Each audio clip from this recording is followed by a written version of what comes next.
Chairman, the Honorable Mia Motley, Minister of Finance, Economic Affairs and Investment, Minister of National Security and the Civil Service, Dr. the Honorable Timothy Harris, Prime Minister and Minister of Finance, Sustainable Development, National Security, People Empowerment and Constituency Development, the St. Kitts and Nevis, the Honorable Alan Chastanet, Prime Minister and Minister of Finance, Economic Growth, Job Creation, External Affairs and the Public Service of St. Lucia,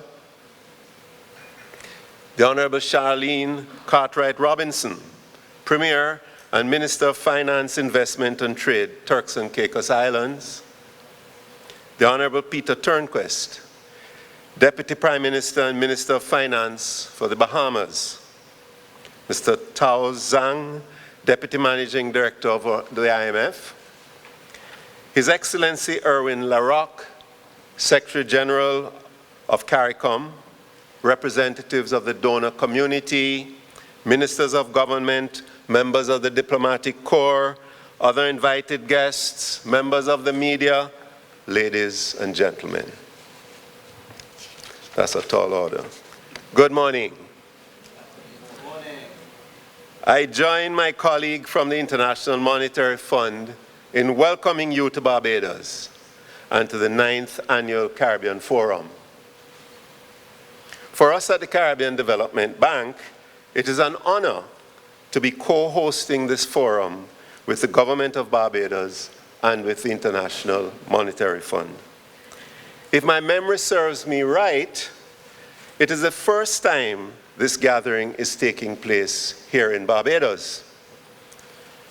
The theme of the forum, Regional Transformation for Inclusive and Sustainable Growth, captures the essence of one of our region's biggest challenges over the next decade or so.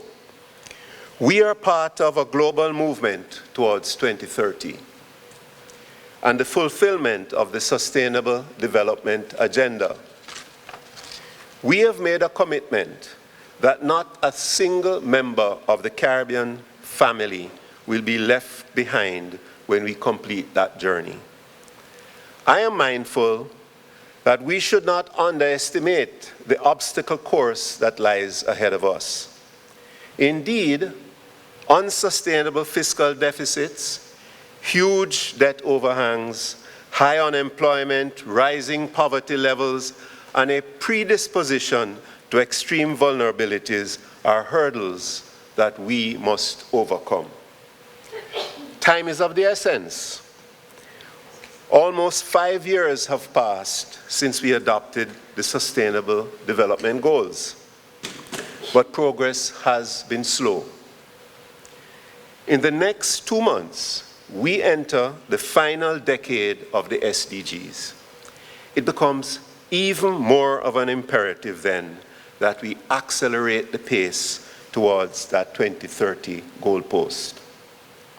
I am optimistic that achievement of the SDGs remains very much within our reach, and I shared that conviction with my governors at the CDB annual meeting a few months ago in Trinidad and Tobago. Fora like this one present us with a unique opportunity to revisit our progress and to reformulate our strategies where necessary. I am therefore pleased that today we'll be taking a more in-depth look at some of the critical elements of the transformation that is required, whether it be speeding up the regional integration movement and better leveraging the arrangements of the integration project, or developing a coherent strategy for building structural, financial, and post-disaster resilience in a fiscally sustainable way, or maintaining a competitive tax system that also raises the revenue required to fund public expenditures.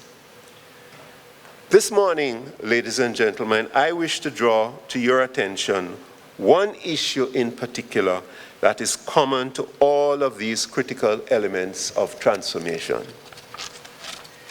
Poor rates of implementation and weak implementation capacity are ongoing concerns for Caribbean public sector managers. Moving the needle on the solutions to our region's perennial challenges requires a relentless commitment to implementation, starting with a cultural shift that encourages increased accountability. We often joke about Caribbean people always being late, but time is money.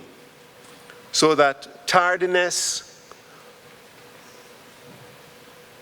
undermines our capacity to deliver goods and services in a timely manner and undercuts our ability to compete based on low cost and/or high quality. Lateness, however, is only one manifestation of our implementation problem. Public sector investment programs are underperforming, with several countries reporting implementation rates below 35% and as low as 20% in some cases. We attribute to the public sector responsibility for creating an appropriate environment for the private sector to take leadership for economic growth and development.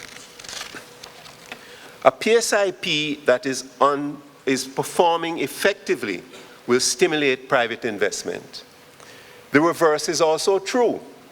An underperforming PSIP will undermine private sector confidence and its willingness to invest. Completion delays lead to postponement in delivery of the intended development benefits, as well as cost overages, which can compound an already burdensome public debt.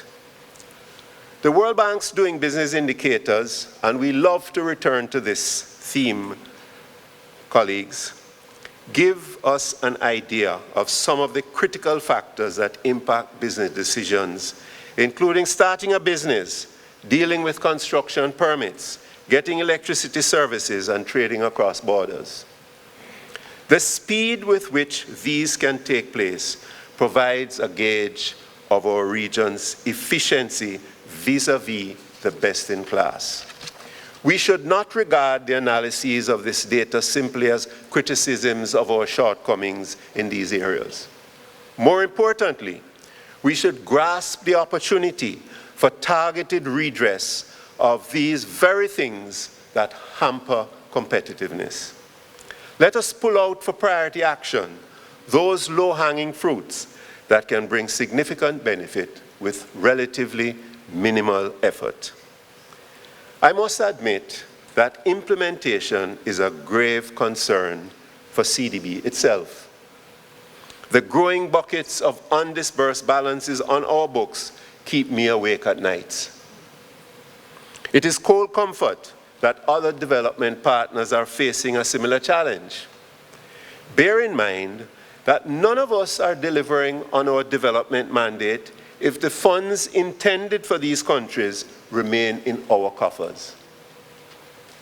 Our goal should be for the intended beneficiaries to be able to access these resources for high priority development projects as quickly as possible.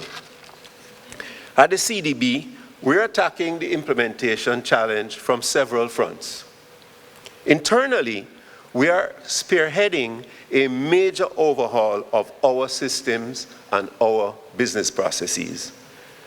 This transformation is underpinned by an aggressive information technology strategy to get closer to our clients, to improve our responsiveness, and to generate greater efficiencies.